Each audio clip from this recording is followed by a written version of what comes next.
पुनहाना सामुदायिक स्वास्थ्य केंद्र में कार्यरत गायनोकोलॉजिस्ट उस वक्त भड़क उठी जब एक 43 वर्षीय गर्भवती महिला ने अस्पताल में 9वें बच्चे को जन्म दिया। परिवार नियोजन के अनेकों सरल उपाय बताने के बाद भी महिलाएं जागरूक नहीं हैं। बार बार समझाने के बावजूद भी उल्टा डॉक्टरों से ही अभद्र व्यवहार किया जाता है। ज्यादा बच्चे पैदा करने से महिला में खून की कमी, एनीमिया जैसी गंभीर बीमारी हो सकती है।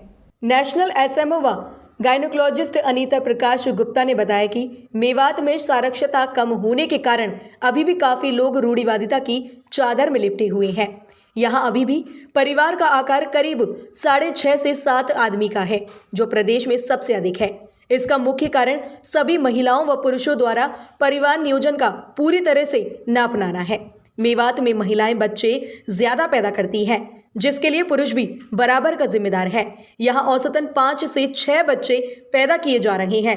गरीबी होने के कारण महिलाओं को खाने पीने के लिए बेहतर खुराक नहीं मिल पाती है और ऊपर से लगातार बच्चे पैदा करने से उनकी स्थिति और खराब होती है।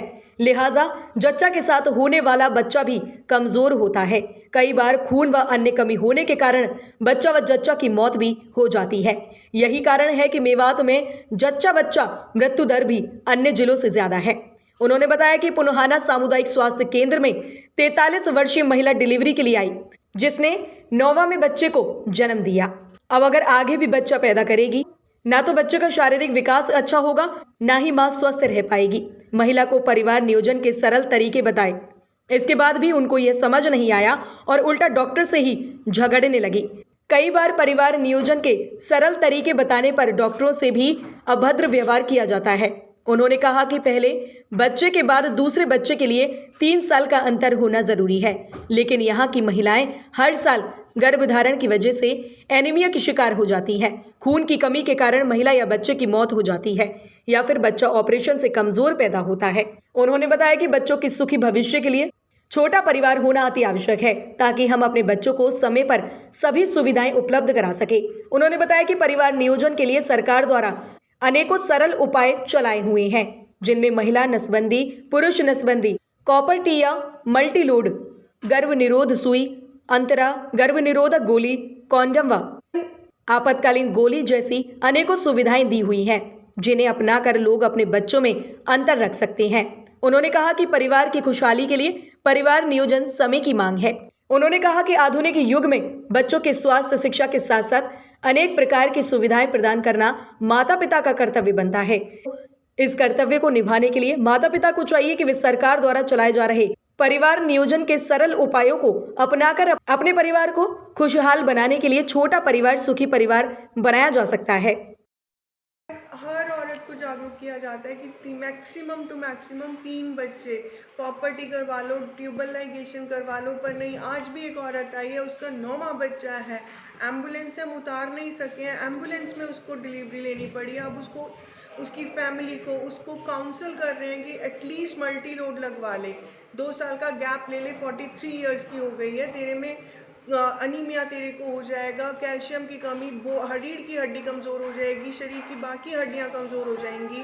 अब अगले साल अगर नहीं प्रिकॉशन लेते हो, 10वां बच्चा लेके आओगी, बच्चे में क्या दोगे? बच्चे में ना तुम लंग्स दोगे, ना आयरन दोगे, ना कैल्शियम दोगे, ना बच्चे का बौद्धिक विकास दोगे। और कोई अगर कंजेनाइटल एनॉमली आ गई तो उस बच्चे का आगे का फ्यूचर क्या दे रहे हो? माँ बाप अगर भगवान की तरह हो तो कम से कम उस बच्चे को ज़िंदगी दे दो, पर नहीं मान रहे हैं। कॉपर टी के लिए लड़ रहे हैं, एक्चुअली में लड़ाई की है, जाहिलों मतलब अब्यूजिव लैंग्वेज यूज की जाती है डॉक्टर्स के सामने कि हमें नहीं लगानी। तो अवेयरनेस नहीं है, या उनको पीछे से फीडबैक नहीं है, उनके बड़े नहीं समझा रहे हैं। तो अगर इस हिसाब से अगर उनके मौलवी मौलाना ये समझा सकें तो वो शायद उनके उसमें समझ आ जाए। अगर इतनी रिलीजन को लेके रिजिडिटी है तो रिलीजियस लोग ही थोड़ा सा आगे आए। माँ को परेशानी होती है, बार बार बच्चा पैदा हो रहा है, बच्चेदानी कमज़ोर हो रही है, उसको और कितना वो कैरी करेगी। प्रीमेच्योर जल्दी बच्चे पैदा हो जाएंगे, बच्चेदानी में अगर फिर कमज़ोरी आएगी, फिर इनको इरेगुलर ब्लीडिंग होती है, हर 10-15 दिन बाद ब्लीडिंग रहेगी, वो आगे अनीमिया कॉज करेगी, फिर हड्डियाँ कमज़ोर होंगी। हर बच्चे की डिलीवरी में खून भी दे रहे हो, कैल्शियम भी दे रहे हो, अपने शरीर के दे रहे हो, अपने मिनरल पार्ट्स दे रहे हो, वो तुम्हारे शरीर में नहीं बचेंगे। और जब तुम्हारे पास ही नहीं है तो तुम आने वाली ज़िंदगी को क्या दे रहे हो? उसको भी यही सारी कमियाँ दे रहे हो।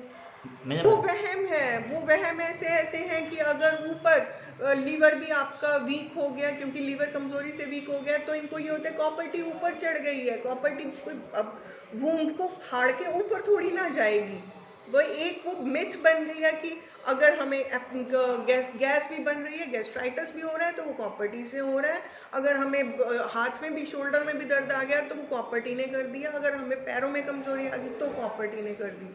दूसरा, हमें बच्चे पैदा करने ही हैं, हमें कॉपर्टी नहीं लगानी है। वो इनका रिलीजियस रिजिडिटी भी हुआ है। तो उस कंडीशन में अगर रिलीजियस लोग आ सकते हैं अवेयर करने को कि करो, तीसरे पे अपनी सलामती के लिए, बच्चे की सलामती के लिए कर लो अगर जा रहा तो मैडम क्या अपील करना चाहोगी, किस तरह से जो है ये इनका प्रयोग करें? जो लोग पढ़ रहे हैं, जो लोग तो अब भी पढ़ना जानते हैं, समझ रहे हैं, उनका दिमाग डेवलप है, तो वो समझ सकेंगे कि हमें शरीर की ज़रूरतें हैं। वो शायद मेडिकल पॉइंट ऑफ व्यू से समझ सकें कि अनीमिया से कमज़ोरी हो रही है, मल्टीपल बच्चे पैदा हो रहे हैं, तो वो माँ को ही अगर कुछ हो गया तो बच्चों को आप कैसे कैरी करोगे? और जो नहीं, जो पुराने हैं हो गए, जो अपनी रिलीजियस रिलीजिटी पे हैं, वो इस बात को समझें कि आपकी सोर्स ऑफ इनकम उतनी ही है। आप 2 रोटी कमा सकते हो, 2 बच्चे होंगे तो 1-1 रोटी दोगे, 10 बच्चे होंगे तो टुकड़े दोगे, यही समझ के छोड़ दो।